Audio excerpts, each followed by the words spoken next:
ನನ್ನ ಹೃದಯಪೂರ್ವಕವಾದ ವಂದನೆಗಳನ್ನು ಸಲ್ಲಿಸ್ತೇನೆ.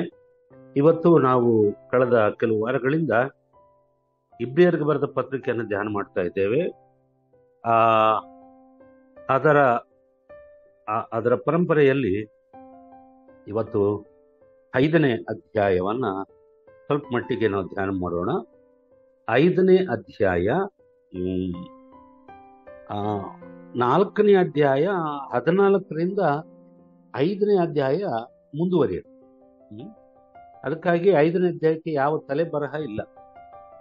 ಹಾಗಾಗಿ ಶ್ರೇಷ್ಠ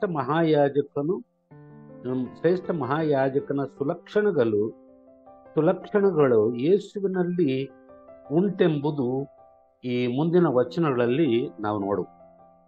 14ನೇ ವಚನ, ಆಕಾಶ ಮಂಡಲಗಳನ್ನು ದಾಟಿ ಹೋದ ದೇವಕುಮಾರನಾದ ಯೇಸುವೆಂಬ ಶ್ರೇಷ್ಠ ಮಹಾಯಾಜಕನು ನಮಗಿರುವುದರಿಂದ ಅಂತ ಹೇಳ್ತಾರೆ.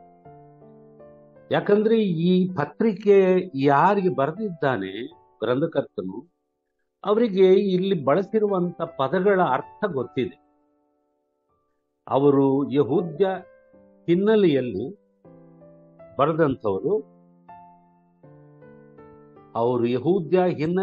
ಬಂದಂಥವರು. ಹಾಗಾಗಿ ಇಲ್ಲಿ ಬಳಸಿರುವಂತ ಪ್ರತಿ ಪದಗಳು ಅವರಿಗೆ ಪರಿಚಯ ಇದೆ. ಮಹಾಯಾಜಕನು, ಶ್ರೇಷ್ಠ ಯಾಜಕನು, ದೇವಕುಮಾರನು, ಈ ಎಲ್ಲ ಮೊದಲಾದ ಮಾತುಗಳು ಅವರಿಗೆ ಪರಿಚಯವಿರುವಂತ ಮಾತುಗಳು. ಯಾಕಂದ್ರೆ ಧರ್ಮಶಾಸ್ತ್ರದ ಅಡಿಯಲ್ಲಿ ಈ ಗ್ರಂಥಕರ್ತನು ಈ ಪತ್ರಿಕೆಯನ್ನು ಬರೆಯುತ್ತಾನೆ. ಅದರಲ್ಲೂ ಯಹೂದ್ಯ ಹಿನ್ನೆಲೆಯಿಂದ ಯೇಸು ಸ್ವಾಮಿಯ ಬಳಿಗೆ ಬಂದು ಆಸಕ್ತಿ ತೋರಿಸುತ್ತಿರುವಂತ ದೇವ ಜನರಿಗೆ ಬರೀತಾ ಇದ್ದಾನೆ. ಆದ್ರೆ ಇನ್ನು ಕೆಲವು ಗೊಂದಲಗಳು ಅವರಲ್ಲಿ ಇದೆ. ಏನಪ್ಪಾ, ಯೇಸು ಸ್ವಾಮಿಯನ್ನ ಇಷ್ಟರ ಮಟ್ಟಿಗೆ ಹೆಚ್ಚಿಸುತ್ತಾನಲ್ಲ ಎಂಬ ಒಂದು ಅನುಮಾನ ಅವರಿಗಿತ್ತು. ಹಾಗಾಗಿ ಆಕಾಶ ಮಂಡಲಗಳನ್ನು ದಾಟಿ ಹೋದ ದೇವಕುಮಾರನಾದ ಯೇಸುವೆಂಬ ಶ್ರೇಷ್ಠ ಮಹಾಯಾಜಕನು ನಮಗಿರುವುದರಿಂದ ಅಂತ ಹೇಳ್ತಾರೆ. ಆಕಾಶ ಮಂಡಲಗಳು ಅಂತ ಹೇಳುವಾಗ ನೇರವಾಗಿ ದೇವರ ಬಳಿಗೆ ಹೋದಂತ ಯೇಸುವನ್ನು ಕುರಿತು ಅಲ್ಲಿ ಮಾತಾಡ್ತಾರೆ. ಮತ್ತೆ ಆತನ ಬಗ್ಗೆ ಇನ್ನಷ್ಟು ವಿವರಣೆಗಳನ್ನ ಹೇಳುತ್ತಾ ನಾವು ಮಾಡಿರುವ ಪ್ರತಿಜ್ಞೆಯನ್ನು ಬಿಡದೆ ಹಿಡಿಯೋಣ. ಯಾಕಂದ್ರೆ ನಮಗಿರುವ ಮಹಾಯಾಜಕನು ನಮ್ಮ ನಿರ್ಬಲಾವಸ್ಥೆಯನ್ನು ಕುರಿತು ಅನುತಾಪ ಇಲ್ಲದವನಲ್ಲ. ಆತನು ಸರ್ವ ವಿಷಯಗಳಲ್ಲಿ ನಮ್ಮ ಹಾಗೆ ಶೋಧನೆಗೆ ಗುರಿಯಾದನು, ಪಾಪ ಮಾತ್ರ ಮಾಡಲಿಲ್ಲ. ಈ ಪದಗಳನ್ನ ಈ ಗ್ರಂಥವನ್ನು ಬರೆದಂತ ವ್ಯಕ್ತಿ ಉಪಯೋಗಿಸುವುದು ಏನಂದ್ರೆ, ಕ್ಲಿಯರ್ಲಿ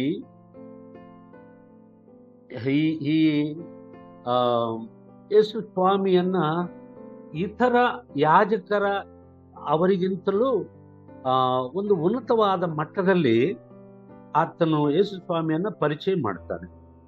ಯಾಕಂದ್ರೆ ಯಹೂದ್ಯರಿಗೆ ಅವರ ಧರ್ಮಶಾಸ್ತ್ರದ ಅಡಿಯಲ್ಲಿ ಮೋಶೆಯ ಮೂಲಕ ಯೆಹೋವನು ಅವರಿಗೆ ನೇಮಿಸಿದಂತ ಯಾಜಕರು, ಧರ್ಮಶಾಸ್ತ್ರದ ಅಡಿಯಲ್ಲಿ ಇರುವಂತ ಎಲ್ಲ ಕಾರ್ಯಗಳು ಅವರಿಗೆ ಗೊತ್ತಿದೆ. ಆದ್ರೆ ಇಲ್ಲಿ ಯೇಸು ಸ್ವಾಮಿಯನ್ನ ಪಾಪವಿಲ್ಲದೆ ಇರುವಂತ ಒಬ್ಬ ವ್ಯಕ್ತಿಯನ್ನಾಗಿ ಪರಿಚಯ ಮಾಡ್ತಾನೆ. ಯಾಕಂದ್ರೆ ಯಹೂದ್ಯರಲ್ಲಿ ಬಂದಂತ ಎಲ್ಲಾ ಯಾಜಕರಾಗಿರಬಹುದು, ಅವರು ಶ್ರೇಷ್ಠವಾದ ಯಾಜಕರಲ್ಲ, ಮಹಾಯಾಜಕರು ಅಷ್ಟೇ. ದೇವರ್ ಹೈ ಪ್ರೀಸ್ಟ್ ಅಂಡ್ ಪ್ರೀಸ್ಟ್. ಆದ್ರೆ ಯಾರು ಶ್ರೇಷ್ಠವಾದಂತ ಯಾಜಕರು ಅಲ್ಲ. ಹಾಗಾಗಿ ಇಲ್ಲಿ ಹೇಳ್ತಾ ಆತನ ಪಾಪ ಮಾಡಲಿಲ್ಲ, ಪಾಪ ಆತನಲ್ಲಿ ಇರಲಿಲ್ಲ ಅಂತೇಳಿ ಯೇಸುವನ್ನ ಉನ್ನತ ಮಟ್ಟದಲ್ಲಿ ಈ ಗ್ರಂಥಕರ್ತನು ನಮಗೆ ಹೇಳ್ತಾನೆ. ಹಾಗೆ ಹೇಳ್ಕೊಂಡು ಬಂದು ಕೊನೆಗೆ 13ನೇ ವಚನ, ನಾವು ಕರುಣೆಯನ್ನು ಹೊಂದುವಂತೆಯೂ ಆತನ ದಯೆಯಿಂದ ಸಮಯೋಚಿತವಾದ ಸಹಾಯವು ನಮಗೆ ದೊರೆಯುವಂತೆಯೂ ಧೈರ್ಯದಿಂದ ಕೃಪಾಸನದ ಬಳಿಗೆ ಬರೋಣ. ಈ ಕೃಪಾಸನ ಎಂಬ ಮಾತು ಅವರಿಗೆ ಪರಿಚಯ. ಯಹೂದ್ಯರಿಗೆ ದೇವದರ್ಶನದ ಗುಡಾರದ ಅತಿ ಪರಿಶುದ್ಧ ಸ್ಥಳದಲ್ಲಿ ಕೃಪಾಸನ ಎಂಬುದಾಗಿ ಇತ್ತು. The arc of the covenant. ಅಲ್ಲಿಗೆ ಹೋಗೋದು ಅಂತಂದ್ರೆ ನೇರವಾಗಿ ದೇವರ ಬಳಿಗೆ ಹೋಗೋದು ಅಂತ ಅರ್ಥ. ಅದನ್ನ ಕೇವಲ ಪ್ರಧಾನ ಯಾಜಕರು, ಮಹಾಯಾಜಕನು ಮಾತ್ರವೇ ಹೋಗಲಿಕ್ಕೆ ಅವನಿಗೆ ಅಪ್ಪಣೆ ಉಂಟು. ಇವೆಲ್ಲವೂ ಆತನು ಜೋಡಿಸಿ ಹೊಂದಿಸಿ ಯಹೂದ್ಯರಿಗೆ ಪರಿಚಯ ಇರುವಂತ ಮಹಾಯಾಜಕರಿಗೂ ಯೇಸುವೆಂಬ ಈ ಶ್ರೇಷ್ಠ ಮಹಾಯಾಜಕನಿಗೂ ಇರುವಂತ ವ್ಯತ್ಯಾಸವನ್ನ ಅವರಿಗೆ ತಿಳಿಸಿ ಹೇಳಬೇಕು ಅಂತ ಹೇಳಿ ಪ್ರಯತ್ನ ಮಾಡ್ತಾನೆ ಈ ಗ್ರಂಥಕರ್ತ. ಯಾಕೆ? ಈಗ ನೋಡ್ರಿ 5ನೇ ಅಧ್ಯಾಯ, ಪ್ರತಿಯೊಬ್ಬ ಮಹಾಯಾಜಕನು ಮನುಷ್ಯರೊಳಗಿಂದ ಆರಿಸಲ್ಪಟ್ಟವನಾಗಿದ್ದು ಮನುಷ್ಯರಿಗೋಸ್ಕರ ದೇವರ ಕಾರ್ಯಗಳನ್ನು ಜರುಗಿಸುವುದಕ್ಕಾಗಿ ನೇಮಿಸಲ್ಪಡುತ್ತಾನಲ್ಲ. ಆದ್ರೆ ಈಗಾಗಲೇ ಅವ್ರಿಗೆ ಗೊತ್ತಿದೆ, ಈ ಎಲ್ಲ ವಿವರಣೆ ಅವರಿಗೆ ಗೊತ್ತಿದೆ. ಹೌದು, ನಿಜ. ಪ್ರತಿಯೊಬ್ಬ ಮಹಾಯಾಜಕನು ಅಂತ ಹೇಳುವಾಗ ಒಬ್ಬ ಮಹಾಯಾಜಕನಲ್ಲ, ವರ್ಷಕ್ಕೊಂದ್ಸಾರಿ ಮಹಾಯಾಜಕರು ಅವರ ಪೀರಿಯಡ್ ಆಗುವಾಗ ಬದಲಾವಣೆ ಆಗ್ತಿರ್ತಾರೆ. ಇದೊಂದು ರೀತಿಯ ಡಿವೈನ್ ಆಫೀಸ್, ಆತ್ಮಿಕವಾದ ಒಂದು ಹುದ್ದೆ ಅಂತ ಹೇಳ್ಬೋದು. ಮನುಷ್ಯರಿಗೋಸ್ಕರ ದೇವರ ಕಾರ್ಯಗಳನ್ನು ಜರುಗಿಸುವುದಕ್ಕಾಗಿ ನೇಮಿಸಲ್ಪಡುತ್ತಾನಲ್ಲ. ಇಲ್ಲಿ ಮಹಾಯಾಜಕನು ಒಬ್ಬ ಏನ್ ಹೇಳೋದು, ಮೀಡಿಯೇಟರ್ ತರ ಕೆಲಸ ಮಾಡ್ತಾನೆ.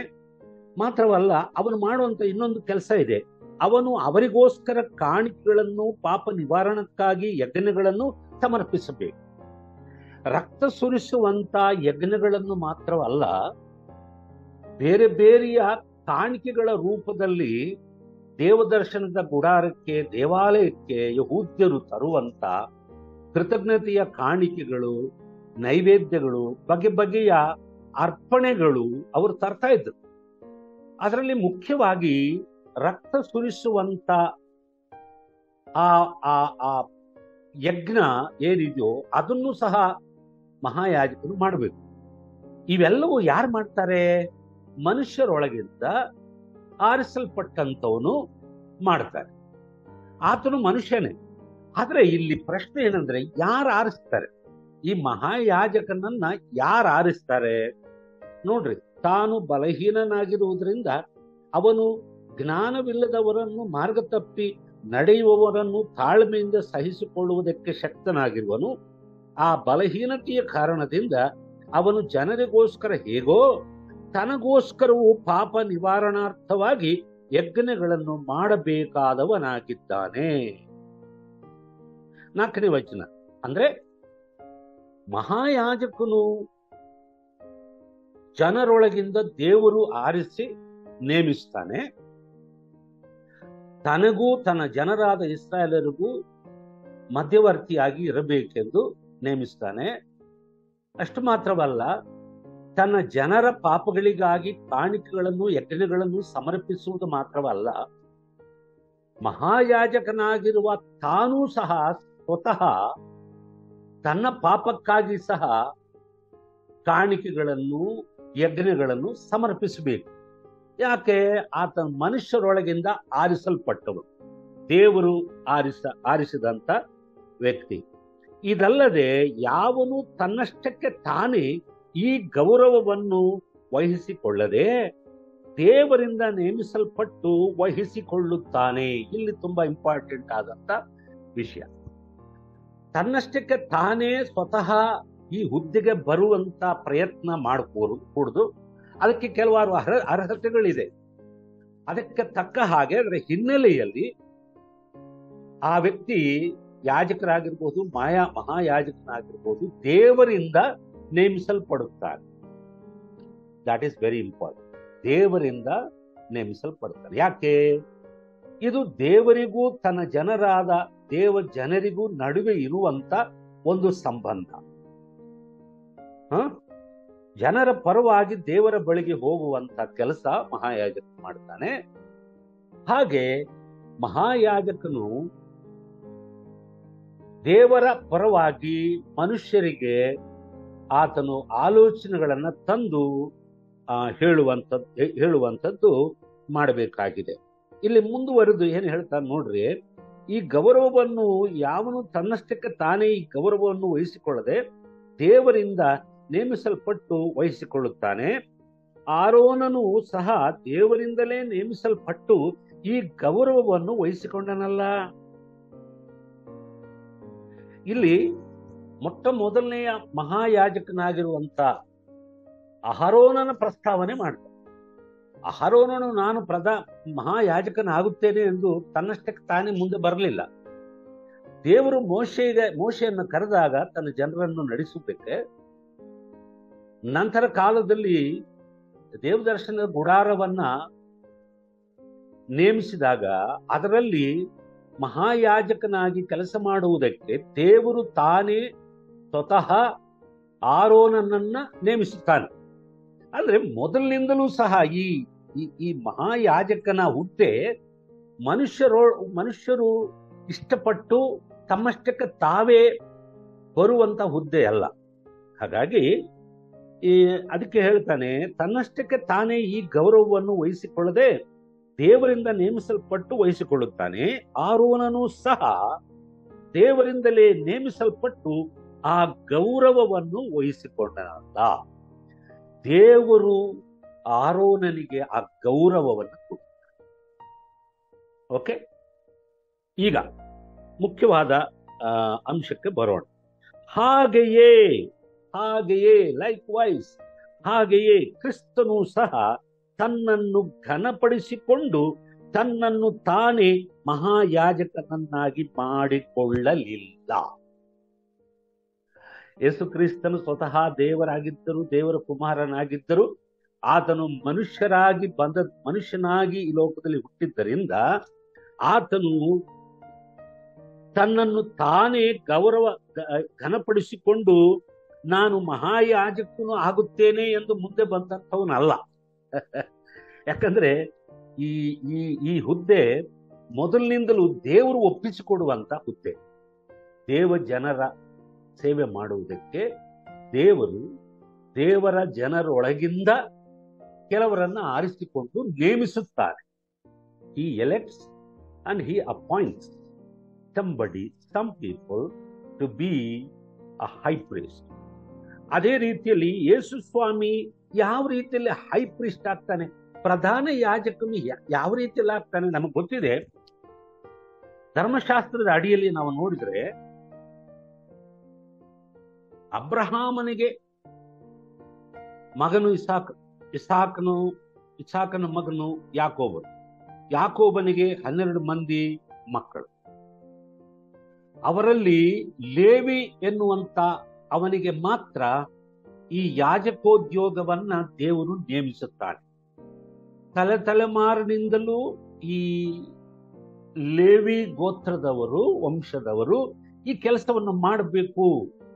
ದೇವಾಲಯದ ಎಲ್ಲ ಉಪಕರಣಗಳನ್ನು, ಅಲ್ಲಿ ನಡೆಯುವಂತ ಎಲ್ಲಾ ಕಾರ್ಯಗಳನ್ನು ಅವರೇ ಮಾಡಬೇಕು ಎನ್ನುವಂತ ನಿಯಮ ದೇವರು ಇಟ್ಟಿದ್ದಾರೆ. ಅದರಲ್ಲಿ ಮೊದಲನೇ ವರಸೆಯಲ್ಲಿ ಬರುವಂತವ್ರು ಯಾರು ಅಂತಂದ್ರೆ ಅಹರೋನನ ನಂತರ ಅಹರೋನನು ಲೇವಿ ಗೋತ್ರದವನು. ಲೇವಿ ಅಬ್ರಹಾಮನಿಗೆ ಮೊಮ್ಮಗನಾಗಿರುವ ಯಾಕೋಬನ 12 ಮಕ್ಕಳಲ್ಲಿ ಒಬ್ಬನು ಯಾರು? ಲೇವಿಯನು ತಲೆಮಾರಿನಿಂದಲೂ ಅವನು ಆ ಕೆಲಸವನ್ನ ಮಾಡಬೇಕು. ಆ ಕೆಲಸವನ್ನ ಮಾಡುವುದಕ್ಕೆ ಅವನಿಗೆ ಇದ್ದಂತ 3 ಮಕ್ಕಳಿದ್ದಾರೆ. ಲೇವಿಗೆ 3 ಮಕ್ಕಳಿದ್ದಾರೆ. ಅದನ್ನು ನಾವು ಅರಣ್ಯಕಾಂಡದಲ್ಲಿ ಬಹಳಷ್ಟು ವಿಷಯಗಳನ್ನು ನೋಡ್ತೇವೆ. 3ನೇ ಅಧ್ಯಾಯ ನಾವು ಕೂಲಂಕುಷವಾಗಿ ಓದಿದ್ರೆ ಆ 3 ಮಕ್ಕಳ ಬಗ್ಗೆ ನಾನು ಹೇಳ್ತೇನೆ. ಅದರಲ್ಲಿ ಗೆರ್ಷೋನ್ ಎನ್ನುವಂಥವನು ಒಬ್ಬನು, ಯಾರು ಲೇವಿಯ ಮಕ್ಕಳಲ್ಲಿ. ಎರಡನೇವನು ಕೋಹಾತ್ ಎನ್ನುವಂಥವನು, ಮೂರನೇವನು ಮೆರಾರಿ ಎನ್ನುವಂಥ. ಈ ಮೂರು ಮಕ್ಕಳಿಗೂ ವಂಶ ಪಾರಂಪರ್ಯವಾಗಿ ಅವರ ನಂತರ ಅವರ ವಂಶದವರು ಈ ದೇವಾಲಯದ ಉಪಕರಣಗಳನ್ನು ಸಿದ್ಧ ಮಾಡುವುದು, ಅಲ್ಲಿ ನಡೆಯಬೇಕಾದ ಕೈಂಕರ್ಯಗಳನ್ನು ನಡೆಸುವುದಕ್ಕೆ ಅವರಿಗೆ ಮಾತ್ರವೇ ದೇವರು ಅನುಮತಿಯನ್ನು ಕೊಡ್ತಾರೆ. ಅಲ್ಲಿ ದೀಪ ಆರಿ ಹೋಗಬಹುದು, ಬತ್ತಿ ಏನಾದ್ರೂ ಒಣಗಿ ಹೋಗಬಹುದು. ಆಮೇಲೆ ಅಲ್ಲಿನ ಎಲ್ಲ ಒಳಗಡೆ ಹೊರಗಡೆ ಕೆಲಸಗಳೆಲ್ಲವೂ ಇವರೆಲ್ಲರಿಗೂ ಅಪಾಯಿಂಟ್ ಮಾಡ್ತಾನೆ. ಒಬ್ಬೊಬ್ಬರಿಗೆ ಒಂದೊಂದು ಕೆಲಸವನ್ನ ಅರಣ್ಯದಲ್ಲಿದ್ದಾಗ ದೇವದರ್ಶನದ ಗುಡಾರ, ನಂತರ ಯೆರೂಸಲೇಮಿನ ದೇವಾಲಯ ನಿರ್ಮಿಸಿದಾಗ ಈ ಮೂವರು ಸಹ ಈ ಕೆಲಸವನ್ನು ಮಾಡ್ತಾರೆ. ಈಗ ನೋಡ್ರಿ, ಗೆರ್ಷೋನ್ ಎನ್ನುವಂಥವನ ಕೆಲಸವೇನಂತಂದ್ರೆ, ಈ ಗೆರ್ಷೋನ್ had to care of the tabernacle and its screen, veil ಅಂತ ಹೇಳ್ತಾರೆ, ನಮ್ಗೆ ಗೊತ್ತಿದೆಯಲ್ಲ. ಆಮೇಲೆ ಅದರ ಫೆನ್ಸ್, ಒಂದು ಸಣ್ಣ ಸಣ್ಣ ಏನು ಹೇಳೋದು, ಕಂಬಗಳನ್ನ ಹಾಕಿ ಅದಕ್ಕೆ ಒಂದು ಫೆನ್ಸಿಂಗ್ ಮಾಡ್ತಾರೆ, ಬೇಲಿ ತರ. ಮತ್ತೆ ಅದರ ಕರ್ಟೈನ್ಸ್, ಇವೆಲ್ಲವನ್ನ ಮೇಲ್ವಿಚಾರಣೆ ಮಾಡುತ್ತಾ ಅದರ ಬಗ್ಗೆ ದೃಷ್ಟಿ ಇಟ್ಟು ಆ ಕೆಲಸಗಳನ್ನು ಮಾಡಬೇಕು. ಯಾರು? ಗೆರ್ಷೋನ್. ಎರಡನೇದಾಗಿ ಈ ಗೆರ್ಷೋನ್ ಫ್ಯಾಮಿಲಿಯವರು ಇದನ್ನು ಮಾಡಬೇಕು. ನಂತರ ಲೇವಿಯ ಪುತ್ರರಾದಂತ ಈ ಮೂವರಲ್ಲಿ ಎರಡನೆಯವನು ಕೋಹಾತ್ ಕುಟುಂಬದವರು, ಅವರ ನಂತರ ಇಡೀ ಕುಟುಂಬದವರು ತಲೆಮಾರಿನ ತರ್ಕ ಅಲ್ಲಿ ದೇವದರ್ಶನದ ಗುಡಾರದಲ್ಲಿ ಇದ್ದಂತ ಟೇಬಲ್ ಆಗಿರ್ಬಹುದು, ಮೇಜುಗಳಾಗಿರಬಹುದು, ಉಪಕರಣಗಳಾಗಿರಬಹುದು, ಏನ್ರಿ ಫರ್ನಿಶಿಂಗ್ ಅಂತಾರೆ, such as the lamp stand, altar of incense, ಧೂಪ ವೇದಿಕೆ, ಮತ್ತೆ ಏನು ಹೇಳೋದು, ಲ್ಯಾಂಪ್ ಸ್ಟ್ಯಾಂಡ್, ಇವೆಲ್ಲವೂ ಕೋಹಾತನ್ ಮಾಡಬೇಕು. ಆಲ್ಟರ್ ಆಫ್ ಇನ್ಸೆನ್ಸ್ ಇವೆಲ್ಲ, the arc of the covenant, ಇವೆಲ್ಲ ಮಾಡಬೇಕು. ಆಮೇಲೆ ಮೂರನೇ ವ್ಯಕ್ತಿ ಮೆರಾರಿ ಎನ್ನುವಂತ ಆತನ ವಂಶದವರು, ಆತನ ಕುಟುಂಬದವರು ಏನ್ ಮಾಡಬೇಕು? They had to take care of the boards and the pillars of the tabernacle and fence. ಈಗ ದೇವದರ್ಶನದ ಗುಡಾರದ ಎಲ್ಲ ಕೆಲಸ ಕಾರ್ಯಗಳನ್ನ ದೇವರು ಯಾವುದೇ ಕನ್ಫ್ಯೂಷನ್ ಇಲ್ಲದ ಹಾಗೆ ಲೇವಿ ಗೋತ್ರದವರಿಗೂ ಒಪ್ಪಿಸಿಕೊಟ್ರು. ತದನಂತರ ಕಾಲದಲ್ಲಿ ಬಹಳ ಏನ್ ಹೇಳೋದು, ಕರಪ್ಟ್ ಆಗಿ ಅದೆಲ್ಲ ಗೋಜಲಾಗಿ ಆಗೋಯ್ತು. ಅದು ನಮ್ಗೆ ಬೇಡ. ಇಲ್ಲಿ ಯೇಸು ಸ್ವಾಮಿ ಮಹಾಯಾಜಕನಾಗಿ ಯಾವ ರೀತಿಯಲ್ಲಿ ಅರ್ಹನಾಗ್ತಾನೆ? ಈಗ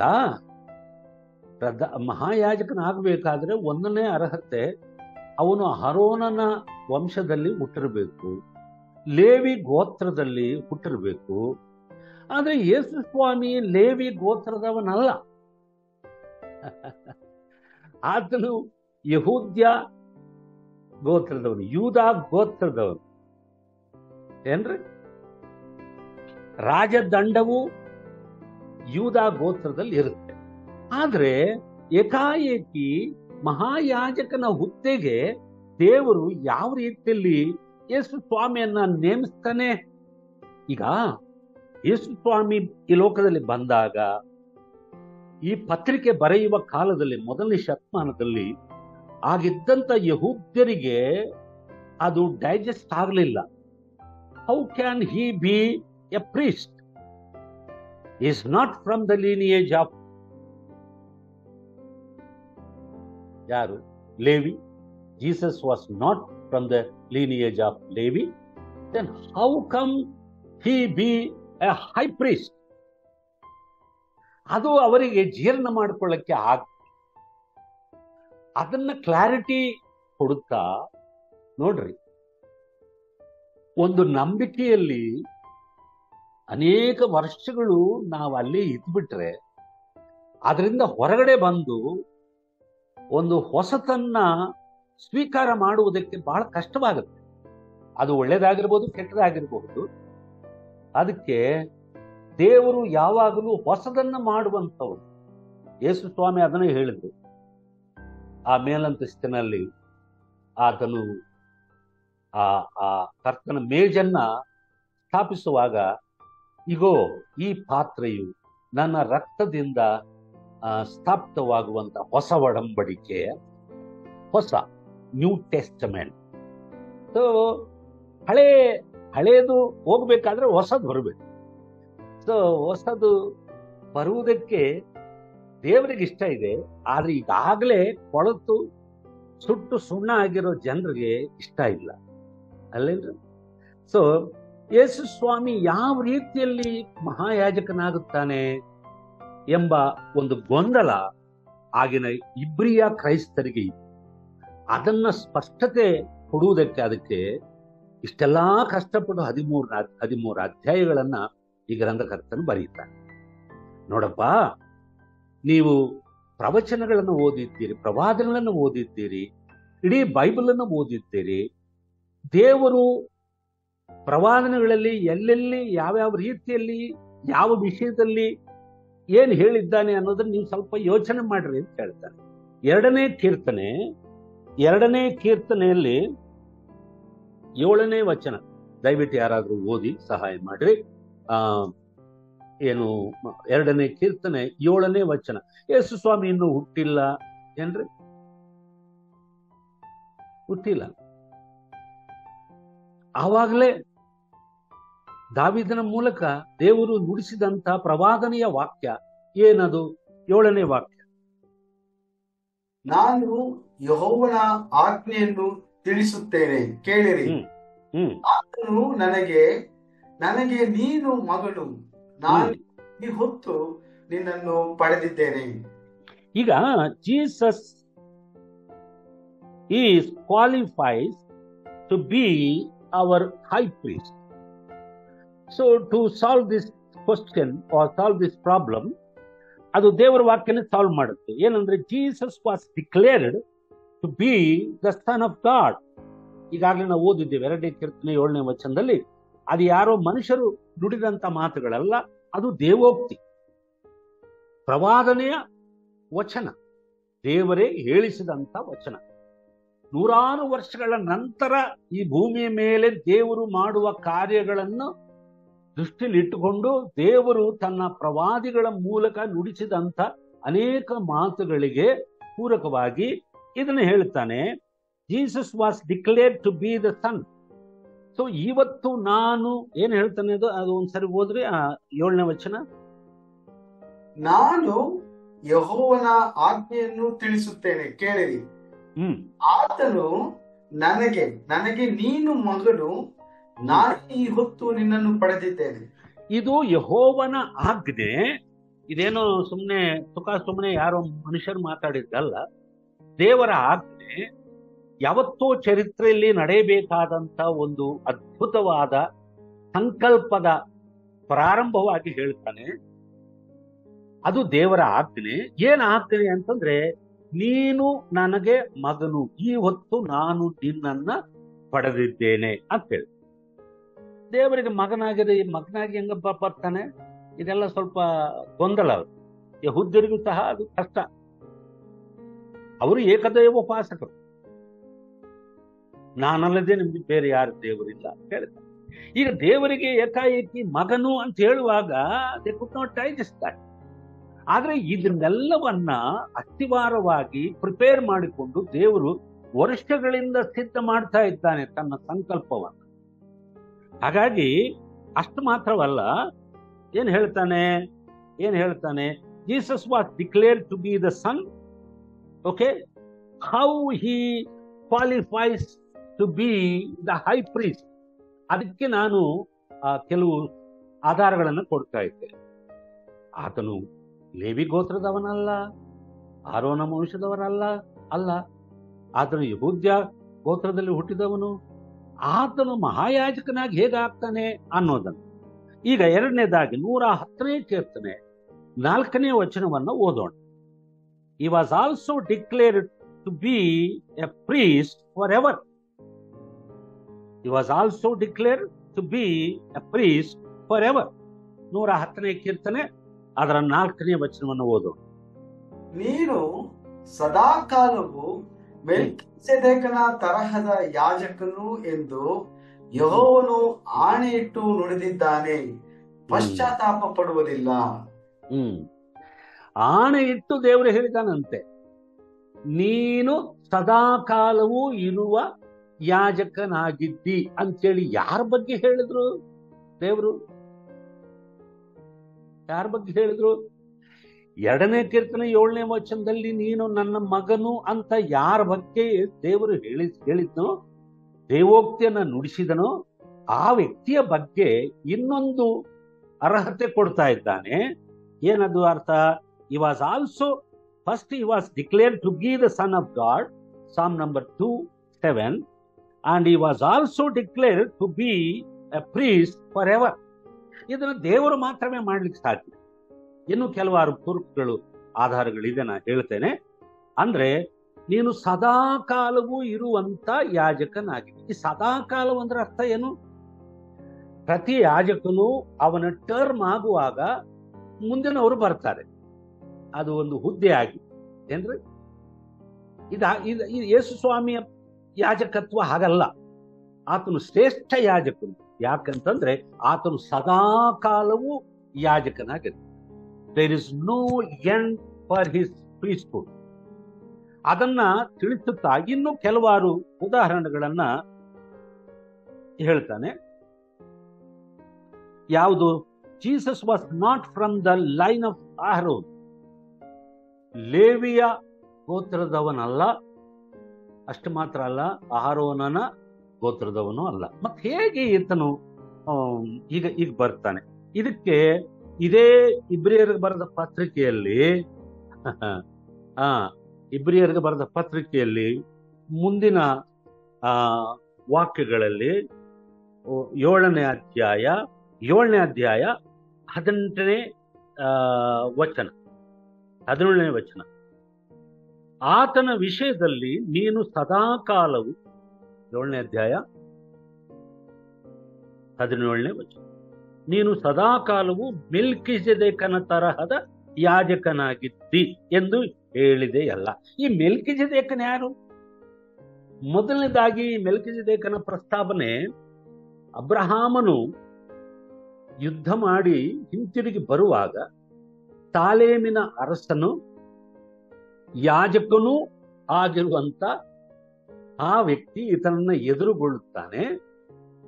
ಅಬ್ರಹಾಮನು ಆತನಿಗೆ, ಸಾಲೇಮಿನ ಅರಸನು ಪರಾತ್ಪರನಾದ ದೇವರ ಯಾಜಕನೂ ಆಗಿರುವಂತ ವ್ಯಕ್ತಿಗೆ ತಾನು ತಕೊಂಡು ಬಂದಂಥದ್ರಲ್ಲಿ ಸುಲಿಗೆಗಳಲ್ಲಿ ದಶಮಾಂಶವನ್ನ ಕೊಡುತ್ತಾನೆ.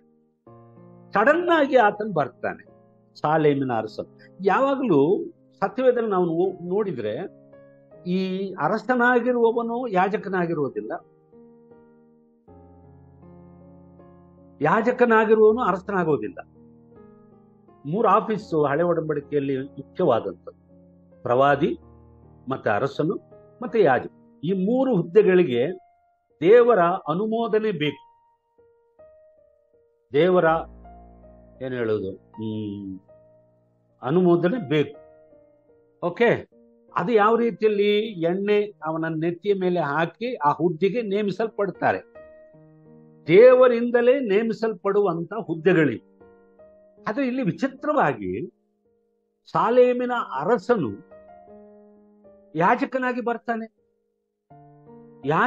ಯಾಜಕನಾಗಿದ್ದಂತ ಈತನಿಗೆ, ಮೆಲ್ಕಿಜೆದೇಕನಿಗೆ ಅಬ್ರಹಾಮನು ತನ್ನ ಸುಲಿಗೆಯಲ್ಲಿ ಆತನ ದಶಮಾಂಶವನ್ನು ಕೊಡುತ್ತಾನೆ. ಇದು ತುಂಬಾ ವಿಚಿತ್ರ. ಅದಕ್ಕಾಗಿಯೇ ಇಲ್ಲಿ ಇಬ್ರಿಯರಿಗೆ ಬರೆದ ಪತ್ರಿಕೆಯ ಗ್ರಂಥಕರ್ತನು ಹೇಳ್ತಾನೆ, ಯೇಸು ಸ್ವಾಮಿ ಅಹರೋನನ ಕ್ರಮವಾಗಿ ಅಲ್ಲ,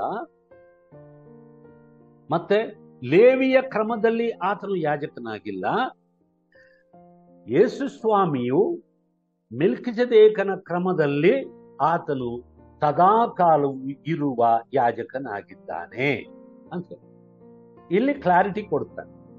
ಇಸ್ರಾಯೇಲರಿಗೆ ಯಹೂದ್ಯರಿಗೆ ಈ ಮಾತು ಹೇಳುವಾಗ ಅವರು ಆಲೋಚನೆ ಮಾಡ್ತಾರೆ, ಹೌದಲ್ಲ, ನಮ್ಮ ಪಿತೃವಾದಂತ ಅಬ್ರಹಾಮನು ಆತನಿಗೆ ಅರಸನಾಗಿದ್ದನು, ಶಾಲೇಮಿನ ಅರಸನ, ಮತ್ತೆ ಆತನು ಯಾಜಕನೂ ಆಗಿದ್ದ. ನಮ್ಮ ಪಿತೃವಾದಂತ ಅಬ್ರಹಾಮನು ಆತನಿಗೆ ಕಾಣಿಕೆಗಳನ್ನು ಕೊಟ್ಟನು, ದಶಮಾಂಶವನ್ನ ಕೊಟ್ಟನು. ಆವಾಗ ಶಾಲೇಮಿನ ಅರಸನು ಮತ್ತು ಯಾಜಕನು ಆಗಿದ್ದಂತ ಆತನು ದ್ರಾಕ್ಷಾರಸವನ್ನು, ರೊಟ್ಟಿಯನ್ನು ಅಬ್ರಹಾಮನಿಗೆ, ಬಳಲಿ ಬಂದಂತ ಅಬ್ರಹಾಮನಿಗೆ ಯುದ್ಧ ಮಾಡಿ ಬಳಲಿ ಬಂದಿರ್ತಾನೆ, ಆತನಿಗೆ ಕೊಡ್ತಾನೆ. ಇದೆಲ್ಲವೂ ಆತ್ಮೀಕವಾದಂತ ಆಳವಾದ ಸಂಗತಿಗಳು ಇರುವಂಥದ್ದು.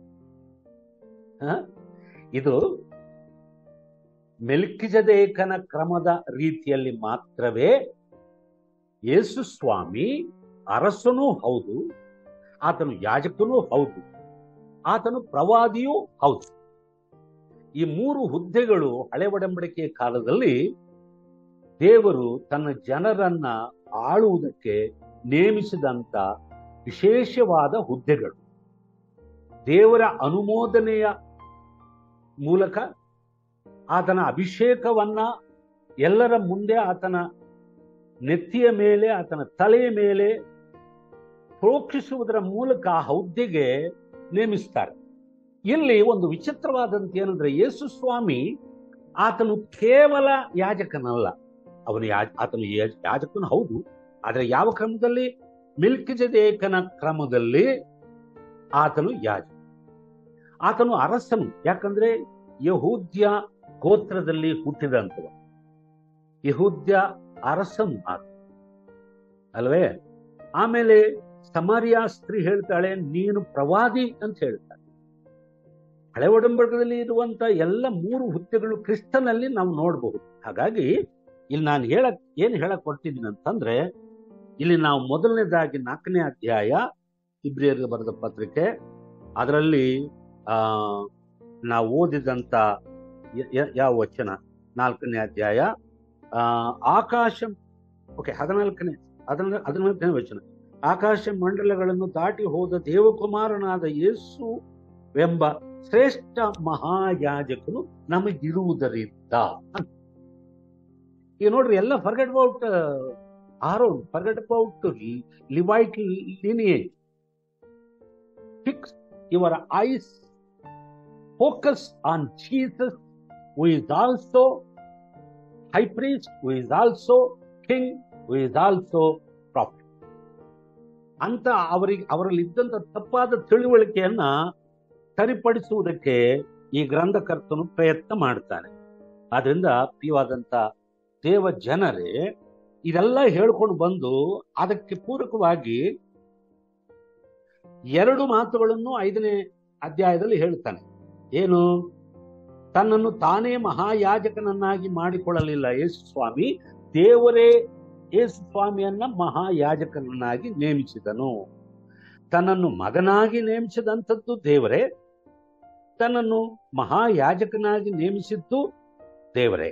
ಹಾಗಾಗಿ ನಾವು 5, 6ನೇ ವಚನ ನೋಡುವಾಗ, ಹಾಗೆಯೇ ಕ್ರಿಸ್ತನು ಸಹ ತನ್ನನ್ನು ಘನಪಡಿಸಿಕೊಂಡು ತನ್ನನ್ನು ತಾನೇ ಮಹಾಯಾಜಕನನ್ನಾಗಿ ಮಾಡಿಕೊಳ್ಳಲಿಲ್ಲ, ಆದರೆ ನನಗೆ ನೀನು ಮಗನು, ನಾನೇ ಈ ಹೊತ್ತು ನಿನ್ನನ್ನ ಪಡೆದಿದ್ದೇನೆ ಎಂದು ಹೇಳಿದಾತನೇ ಈ ಗೌರವವನ್ನು ಆತನಿಗೆ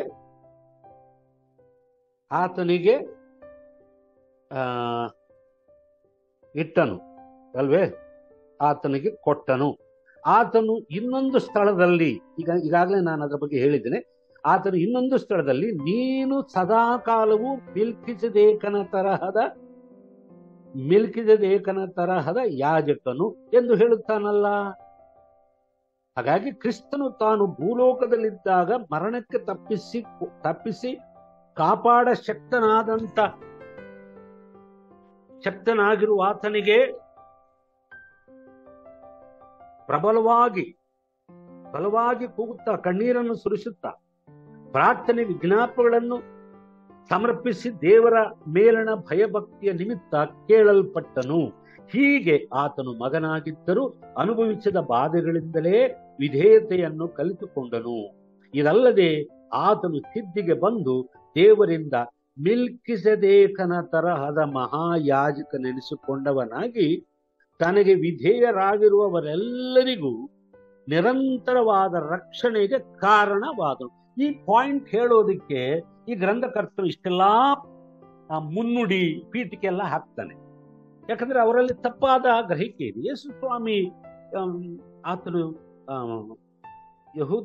ಯಹೂದ್ಯರಲ್ಲಿ ಯೂದ ಗೋತ್ರದವನು, ಆತನು ಮಹಾಯಾಜಕನಾಗಿ ಹೇಗಾಗ್ತಾನೆ ಎನ್ನುವಂತ ಗೊಂದಲವನ್ನ ಸರಿ ಮಾಡುವುದಕ್ಕೆ ಆತನು ದೇವರಿಂದ ನೇಮಿಸಲ್ಪಟ್ಟನು ಯಾಜಕನಾಗಿ. ದೇವರಿಂದಲೇ ಆತನು ಮೆಲ್ಕಿಸೆದೇಕನ ತರಹದ ಯಾಜಕನಾಗಿ ನೇಮಿಸಲ್ಪಟ್ಟಂತವನು.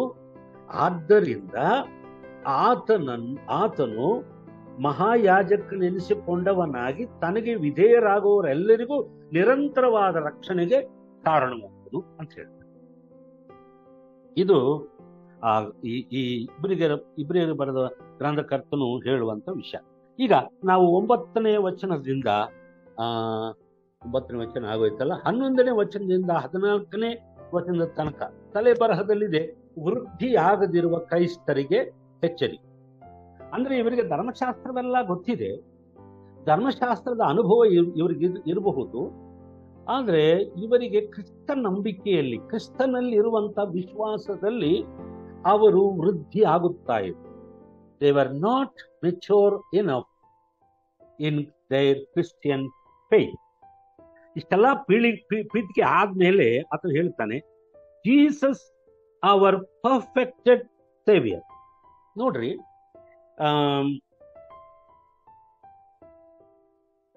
ಯೇಸು ಸ್ವಾಮಿ ಮೂಲ ಪಾಠಗಳನ್ನ ನೀವು ಕಲಿಬೇಡ್ರಿ.